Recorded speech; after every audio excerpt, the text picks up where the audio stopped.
성부, 성자, 성령, 성부, 성자, 성령, 삼위일체 하나님은 한 분이십니다.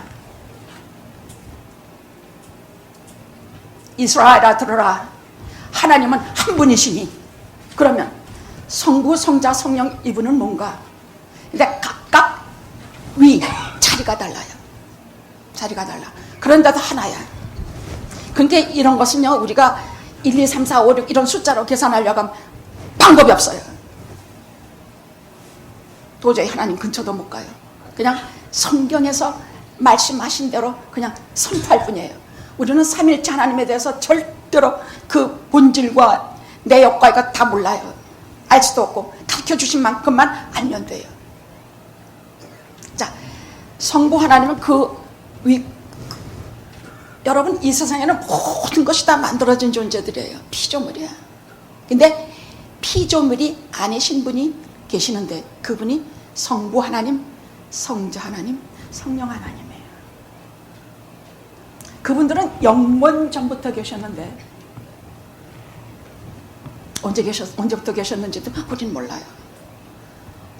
생각하면 너무 위대하고 너무 신비해서 말씀드리는 것조차도 떨려요.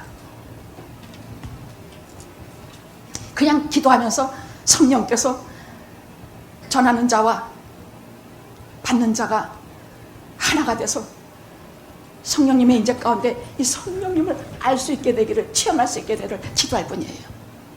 자, 성부 하나님은 여러분이 구약 성경에서 신약 성경에서 온 세상을 창조하신 하나님이요, 섭리하시고 지키시고 이끌어 가시는 분이라는 것은 많이들 알고 계세요. 자, 성자 예수님은 중보자예요. 그 위가, 자리가 중보자예요. 이분들은 그 본질이나 인격이나 그 본체에 있어서 똑같아. 영광과 진리와 이 본질은 다 똑같으세요.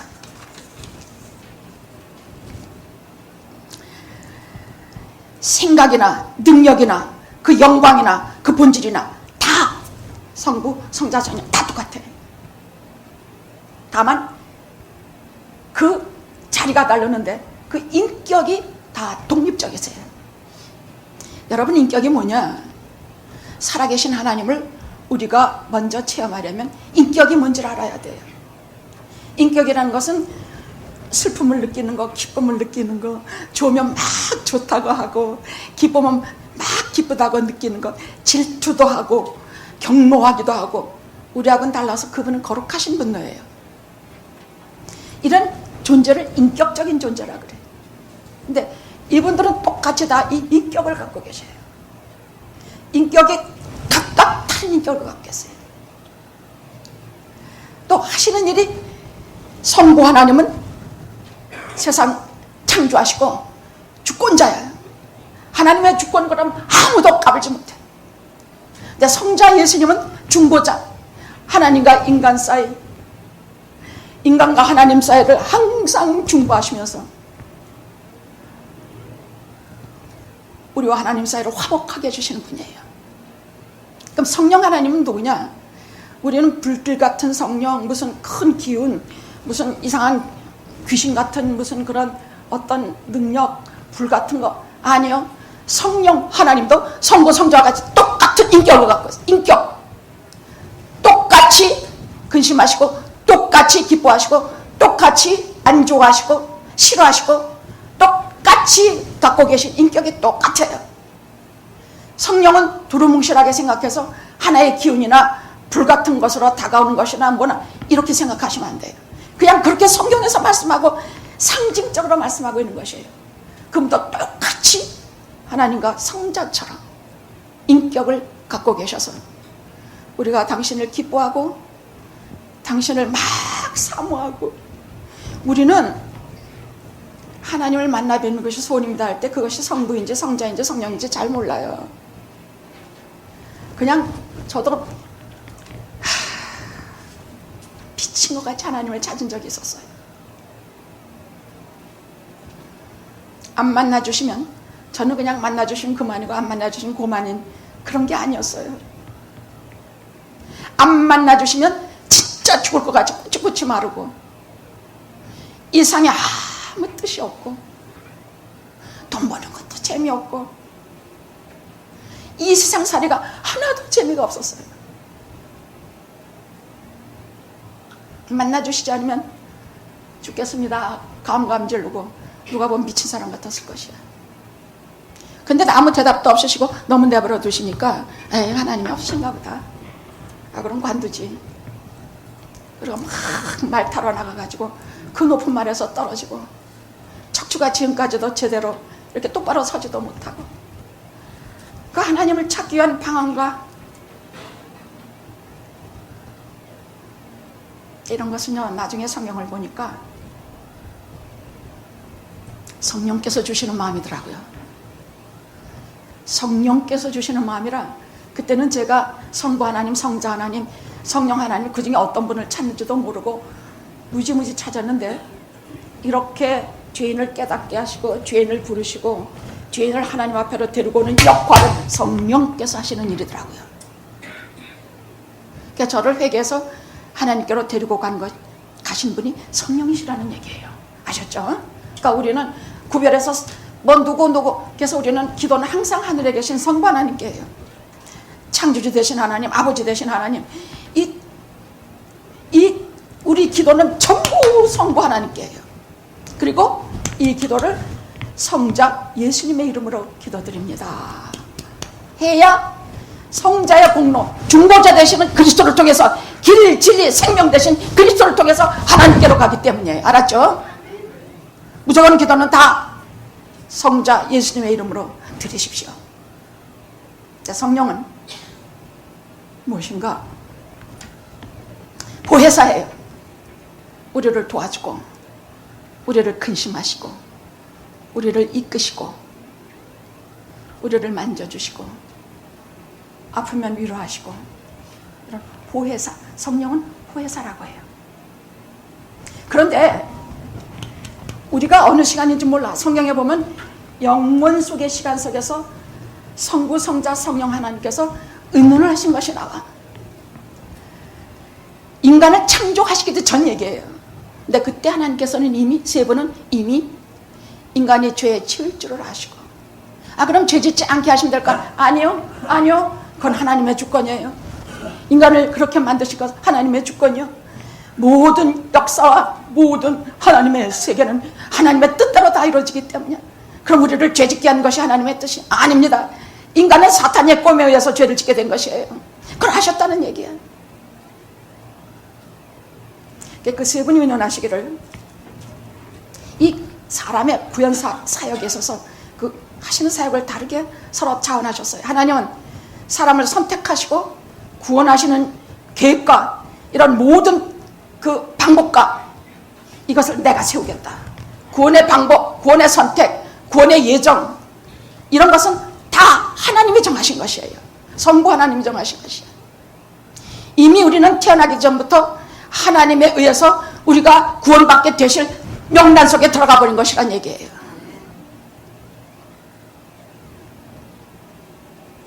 성자 예수님은 내가 사람으로 변해서 사람으로 성육신해서 땅에 내려가 사람들의 모든 고통과 죄와 눈물을 다 씻어주고 십자가에 못 박힘으로 그 십자가에서 아무하게 모든 인류의 죄를 우리 모두의 죄를 나의 죄를 내가 대신 저것들 대신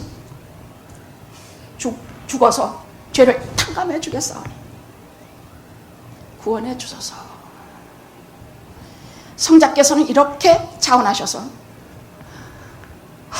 우리에게 구원을 만드셨습니다. 그럼 성령께서는 어떻게 뭘 하시느냐? 성령께서는 이 예수 그리스도의 자기를 십자가에서 들으신 그 희생을 실제로 적용하시는 일을 하세요. 실제로 구원을 우리에게 적용하셔서 우리를 회개하게 하고 우리를 하나님께로 돌아오게 하고 우리로 하여금 하나님의 말씀에 감동감화해서 그 말씀이 성경 그냥 이렇게 보면 몰라요. 이게 대체 이게 무슨 말이에요. 이제 성령께서 우리를 조명하시고 말씀으로 우리를 가르쳐 주시면 우리가 우와 하나님이여 주의 인자를 쫓아 내 죄가를 동원하시며 이게 막 가슴 비수같이 나를 찔러.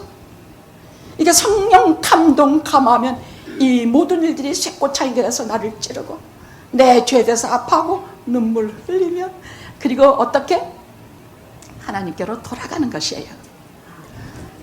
성령님의 궁극적인 사역은 성도를 거룩하게 만드시는 것입니다. 거룩하게 만드시고 거룩하게 보존하시고 거룩하게 세상 끝날까지 그것이 성령의 사역이십니다. 성질나고 못된 마음이라 남 성령이여 내게 임하소서. 죄악된 마음을 건져주시소. 나로 하여금 하나님의 나라에 가까이 가게 하시고 예수 그리스도의 사랑과 희생의 본을 받아 제가 참으로 참되고 희생하며 남을 위해 사는 삶을 살게 해주시기를 기도합니다. 이제는 알게 되면 구별하는 기도를 할 수가 있어요. 다만 부르는 이름은 하나님이 아주 돼요. 성부 하나님이 아주 돼요. 언제나 기도는 성부 하나님 앞에 드리게 되어 있습니다. 근데 제가 가끔 주 예수 그리스도 앞에 기도할 때가 있어요. 저는 성령님께도 기도할 수 있어요. 할 때가 있어요. 그건 그때그때 사역에 따라서 하는 것이니까 다만 주님께서 우리에게 가르쳐 주신 기도는 언제나 성부 하나님에게 드리도록 우리를 가르쳐 주시고 성자 예수님의 이름으로 기도하게 우리에게 가르쳐 주셨습니다.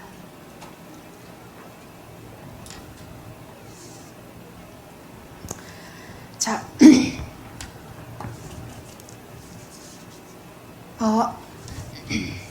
부활하신 주님이 사도행전 들어가 보면요 40일간의 사역을 마치시고 부활하신 동안에 이제 마지막으로 제자들에게 부탁 명령하시는 장면이 나와요. 그것이 첫째로 뭐냐, 너희들이 예루살렘을 떠나지 말고 성령을 받을 때까지 한 발짝도 움직이지 말라 하신 말씀이에요. 예루살렘을 떠나지 마. 왜냐하면 하나님께서 성령을 주실 때는 주시고자 하시는 자리가 있어요. 마가의 다락방인데 거기에서 한 발짝도 움직이지 말라고 그랬어요. 갈릴리 사람들이라 다 갈릴리로 내려가고 싶을 거 아닌가. 주님도 안 계시는데 한 발짝도 오지 말고 자기들을 잡아 죽이려고 하는 예루살렘에 거기에서 움직이지 말라고 그랬어요. 예루살렘 떠나지 말고 약속하신 바 성령을 받을 때까지 꼼짝 말고 있어요.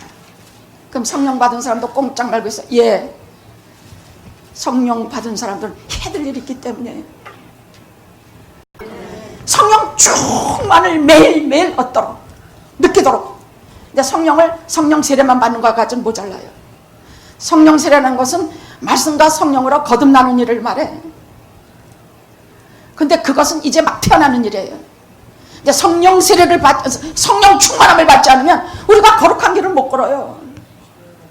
아내가 전에는 이렇게 막 미친 것 같이 이렇게 해서 물고 하나님께로 돌아왔는데 내가 요즘 왜 날마다 가는 것 같이 퇴보하지? 성령 충만을 못 받아서 그래. 성령 충만을 받으려면 말씀을 잘 먹어야 돼. 지금 이런 말씀을 잘 먹어야 된단 말이에요. 그리고 성령을 거슬리는 하지 마. 성령을 거슬리는 게 뭐겠습니까? 죄에 대해서 그렇게 함부로 가서 죄 짓는 짓 하지들 말아요. 죄 짓을 때 되면은 정말 나 자신을 돌아봐야 돼. 어쩔 수 없이 지을 때도 기도하고 죄를 지으라고, 부부싸움에도 기도하고 부부싸움 하라고. 아, 이러면 무슨 말인가 할 거야. 아, 정말이에요. 막 진짜 화가 나면요, 여러분 상대편 얼굴을 보십시오. 부부싸움 하면서 둘이 다 마귀 얼굴 같아요. 근데 기도하고 싸우면 금방 천사같이 돼요. 그 싸움도 없어져 버리고 말아. 제 말 꼭 명심하십시오. 성령 받은 사람들은 반드시 기도하고 싸웁니다. 아셨죠? 기도하고 싸우면 아무리 죽고 살리는 싸움이 됐다가도 성령께서 주관하셔서, 성령은 살아계신 분이기 때문에 주관하세요. 혈기로 날뛰는 것을 누르시고 입에서 함부로 아무 말이나 하지 막으시고 상대편에 대해서 눈을 들어서 비로소 저 사람이 내가 얼마나 소중한 사람인가 보게 하세요. 그 사람이 인간으로 만나서 알콩달콩 짝져서 산 사람이 아니라 하나님께서 나를 이 땅에 하나님의 일과 인생의 일과 사람의 일을 해갈 때 서로 도와서 돕는 배필로 주신 소중한 사람이라는 것을 알게 하세요. 기도하고 싸우면 그래요. 이혼까지는 안 가요. 자, 이제들 40일의 시간이 지나고 주님께서 이렇게 부탁하셨잖아요. 그럼 너희들은 성령의 권능을 받고, 성령의 권능을 받고, 이 권능이 무슨 권능이냐면요, 세상을 때려부시는 권능이 아닙니다. 나를 이기는 권능이요, 세상을 이기는 권능이요, 죄를 이기는 권능이에요. 이 권능을 받고 아주 비겁하고 두렵고 정말 인격적으로 정말 아이고 예수님 모른다 다 도망갔던 그들이 그 두려움의 탈을 타고서 담대함으로 변화하는 권능이에요. 우리같이 죄를 물먹듯이 짓는 우리가 성령의 권능을 받으면 그 죄에 대해 싸울 힘을 얻어요. 지금까지는 100이면 100번 다 넘어지고 싸울 힘도 없었고 싸우기도 싫었어. 근데 그걸 성령의 이걸 받으면, 성령의 권능을 받으면 이제 그 죄에 대해서 싸울 힘을 얻고 싸우려고 달라붙게 돼요. 막 달라붙게 돼요. 오늘 이 말씀을 듣는 다음부터는 내가 번번이 넘어지는 죄에 대해서 이제 싸우기 시작할 것이에요. 할렐루야! 반드시 그렇게 될 것이에요. 알았죠? 반드시 그렇게 될 것이야. 그래서 권능을 받고 너희가 내 증인이 될 것이다. 뭐 사마리아 유다마다 땅끝이 어딘데요? 지구가 이렇게 둥근데 땅끝이 어디냐? 여기서 시작하면 여기가 땅끝이면 도리 제자리 아니냐? 그러니까 땅끝이 어디냐? 이것은 생각을 좀 해봐야 돼요. 땅끝은 뭐냐? 예수 그리스도 복음이 전해지지 않은 것이 땅끝이에요. 복음이 들어가기 힘든 것이 땅끝이야. 땅끝은 무엇이냐? 사람들이 좀책하기 힘든 것, 찾아주지 않는 것, 소외되고 거지 같아서 가까이 하지 않는 것, 전부 그런 것이 땅끝이에요. 오병이어가 땅끝이에요. 오병이 시작한 이유가 그것이에요. 너무나 가난하고 전 그런 줄은 꿈에도 몰랐었어요. 근데 와서 줄 서가지고 썩은 바나나도 골라서 가져가는 분들을 보면서 땅끝이 여기구나, 땅끝이 여기구나. 아무것도 아닌 음식 한 조각 놔주면서 여기서 주 예수 그리스도의 음성과 말씀이 들으시기를 간절히 기도할 뿐이에요.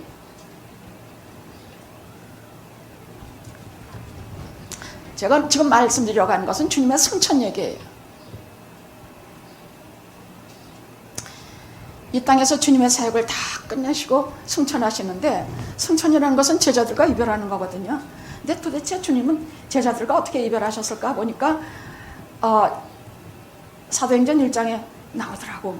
감람산으로 제자들을 데리고 가셔서 저들에게 이 모든 말씀을 다 하신 이후에 내가 세상 너는 성부와 성자와 성령의 이름으로 세례를 주고 내가 한 모든 것을 가르쳐서 지키게 하라. 내가 세상 끝날까지 너희와 항상 함께 하실 것이다. 함께 할 것이다. 내가 너희를 고아와 같이 버려두지 아니하고 또 다른 보혜사 너희들에게 보내줄 것이다. 그가 와서 너희들의 의에 대해서, 심판에 대해서, 예수 그리스도에 대해서 다 증거할 것이니 너희들이 무슨 말 할지 걱정하지 말아라. 다 성령께서 다른 보혜사가 너희들을 가르쳐 줄 것이다. 할렐루야. 여러분들이 그런 분들이에요. 우리가 그런 사람들이란 말이야. 선구자자 성령의 그 뜨거운 사랑과, 지난 주일에 제가 얘기했죠. 그 뜨거운 사랑에 대해서. 하나님에 대해서 상사병에 걸려보지 않은 사람은 성령의 진리를 이해를 못해요. 왜 물과 성령으로 거듭나는 일을 잘 알긴 알아. 머리는 다 알아. 근데 직접 체험하는 일이 힘들어요. 하나님을 막 오매불망 사랑한 솔로몬의 아가서를 그래서 제가 좋아한다는 것이에요.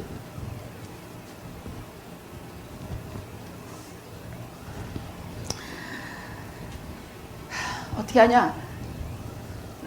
그들 앞에서 들려서 말씀 다 하신 이후에, 분부하신 이후에 들려서 하늘로 점점 올라가기 시작하시어요. 그래서 너무 놀라가지고 이런 식으로 예수님과 헤어지게 되리라고는 상상도 못했는데 이런 일이 벌어지는 것이에요. 그건 너무 놀라가지고 계속 바라보니까 어느 시점에 이르자 구름이 가려서 예수님 보이지 않게 됐어. 그건 무슨 말이냐? 이제 우리 눈에 보이는 세계에서 하나님의 세계, 신적인 세계, 영적인 세계로 들어가셨다는 얘기예요. 그래서 저는 어떻게 한때는 생각했냐, 한참 올라가면 저 북반구에 도착을 하면 그 북반구에 그걸 넘어서 우리는 이 땅 거죽에 사니까 그렇게 해서 올라가면 저 우주 어딘가에 올라가면 거기 하나님 나라, 하나님이 주님께서 올라가신 어딘가에 있겠지요. 그죠? 근데 거기가 어딘지 나는 몰라. 그지? 아주 가까이 있다 그러셨으니까, 오늘 내가 나와 함께 낙원에 있으리라 하셨으니까 무지 가까운 자리인 것만은 사실이에요. 그래서 가까운 곳에 계시니 우리가 죽어서 어디 딴 데로 돌아다니다가 뭐 어디 길 잃어먹을 염려는 없어요.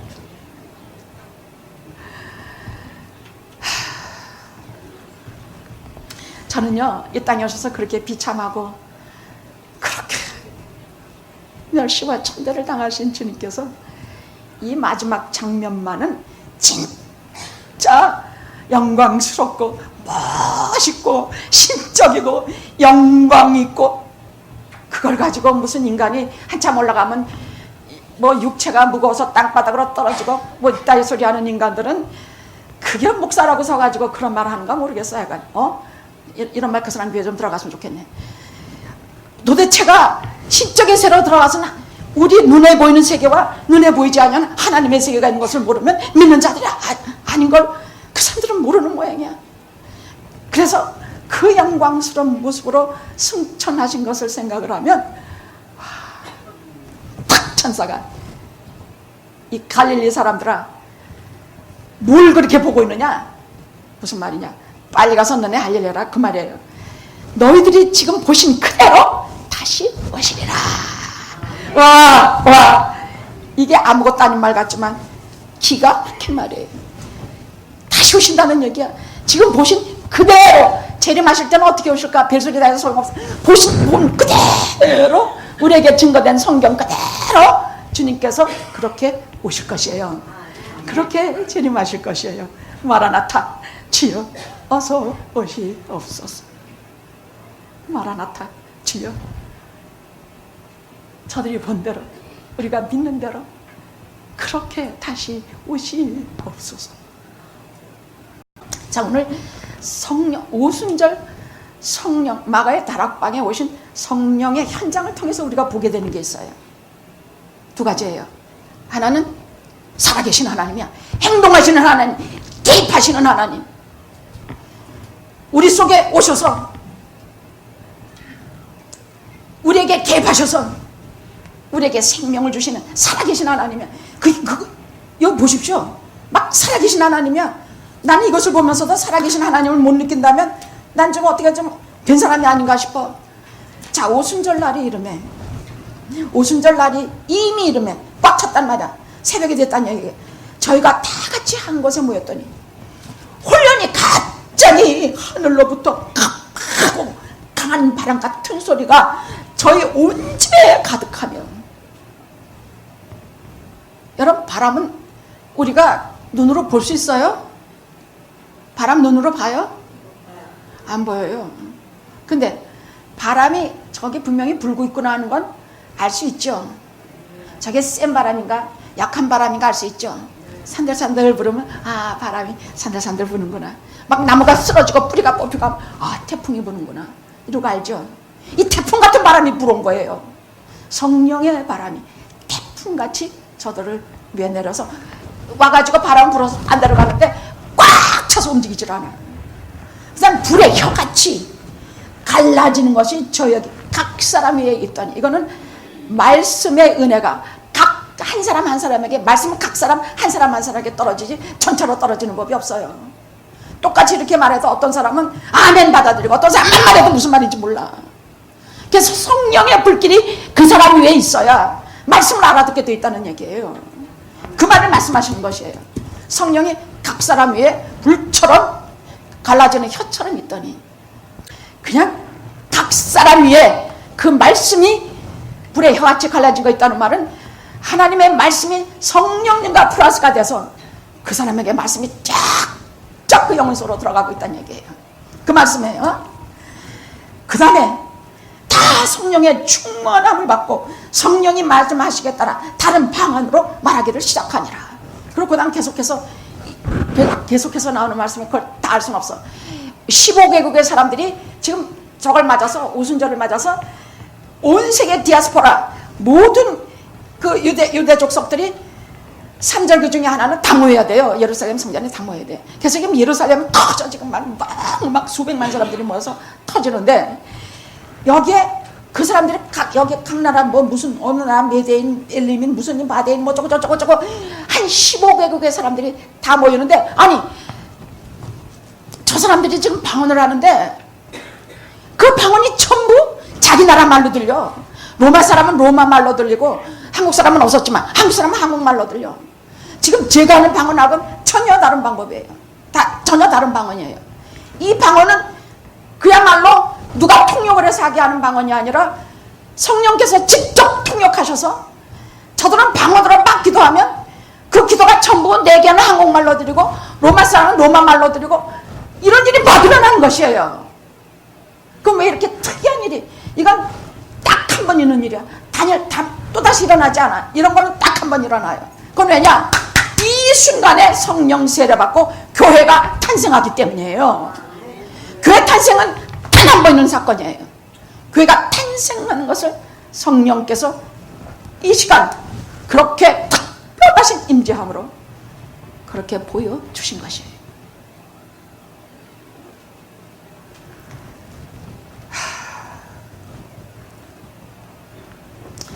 그럼 여기서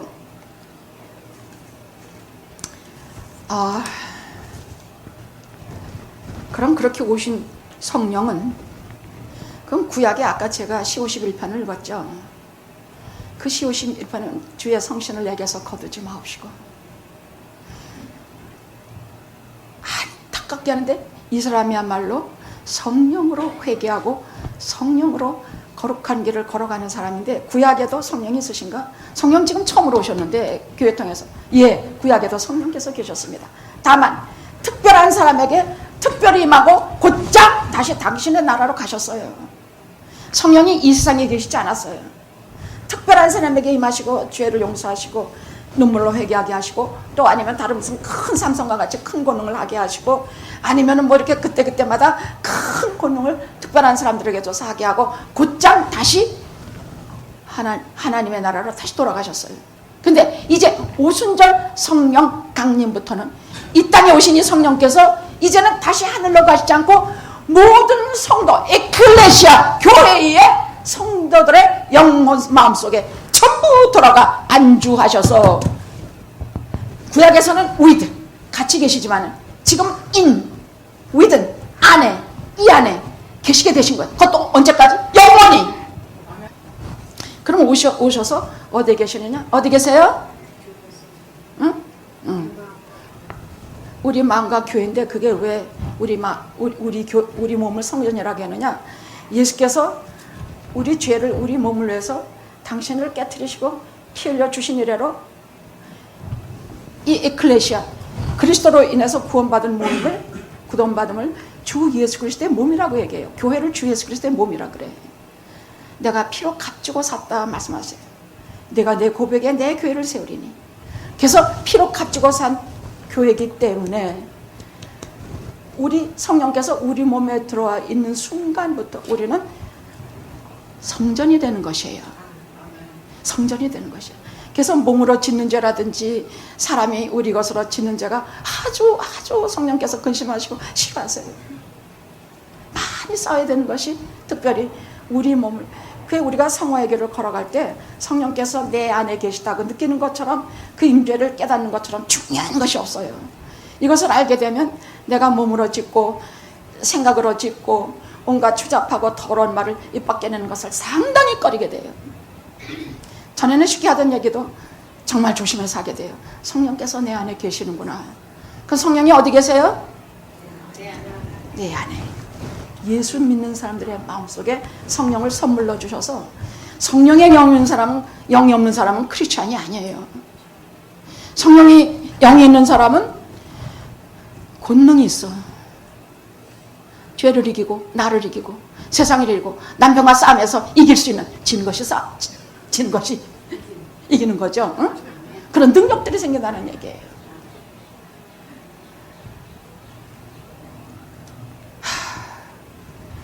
성령은 한 분 오시면 영원히 우리를 떠나지 않으세요. 다만 우리가 조심해야 될 것은 성령님은 굉장히 센시티브 하시고 인격적인 분이시라 우리가 당신을 싫어하면 떠나세요. 성령의 촛대로 옮겨버린다는 얘기예요. 교회가 성령 영적 침체에 걸리면 어떻게 되느냐, 모이는 것도 그냥 딱 하고 잘 안 모여요. 오라 그래도 말 안 들어. 인간 개인이나 교회나 영적 침체에 걸리면 어떻게 되느냐, 모이는 거 하기 싫어. 무슨 교회, 아유 나 돈 벌러 가야 돼. 무슨 교회는 왜 가? 아니 나 뭐 해야 돼? 그건 왜 가? 이게 다반사가 돼요. 또 목사님의 설교는 맥이 다 빠져서 한 시간 설교 아이고 지겨워 소리가 나. 그런데 한 시간 설교 지난 금요일날 진짜 걱정이 돼서 물어봤어요. 여러분 제가 설교가 너무 긴데 아니요 저희들 하나도 안 길어요 막 그러더만. 얼마나 기뻤는지 몰라요. 얼마나 기뻤는지 몰라.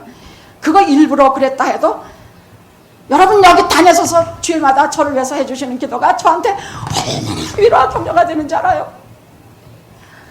하시는 기도 중에는 반드시 제게 대한 기도를 하시더라고요. 한 번도 빠짐없이 그렇게 하시더라고요. 오늘은 성령의 능력을 일곱 각절이나 주시라고 기도하시더만 갑절도 아니고. 아 정말 그러니까 진짜 7갑절이 생기네 지금.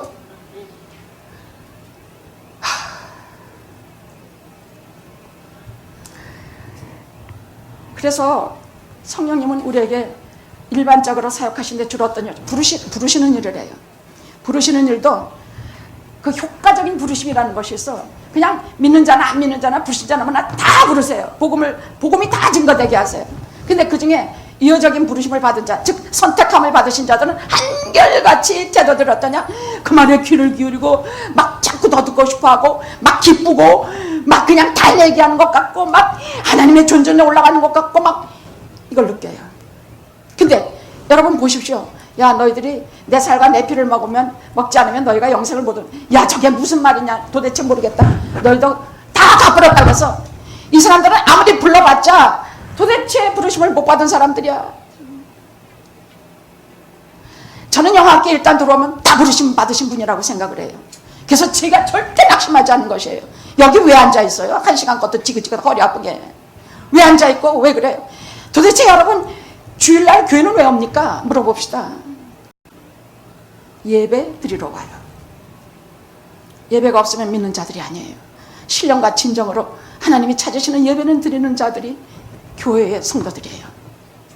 신령과 진정으로, 신령이라는 것은 성령으로 기도하고 성령으로 하나님의 말씀을 듣고 성령님의 감동, 감화하심으로 내 죄를 씻고 성령님께서 나를 일으켜주시는 그 찬양과 그 은혜의 기도와 대표자의 기도를 따라서 찬양대장의 걸 따라서 하나님께 찬양 드리고 이게 다 예배야.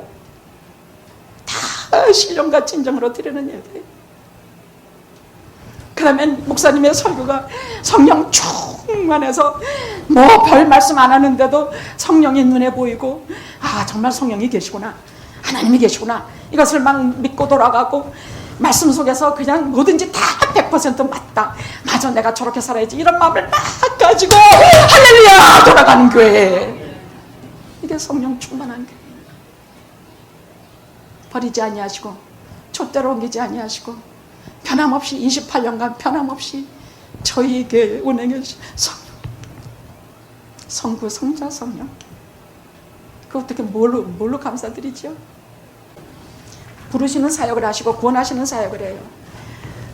구원의 그 로마서 8장에 보면 구원하는 일이 다 있죠.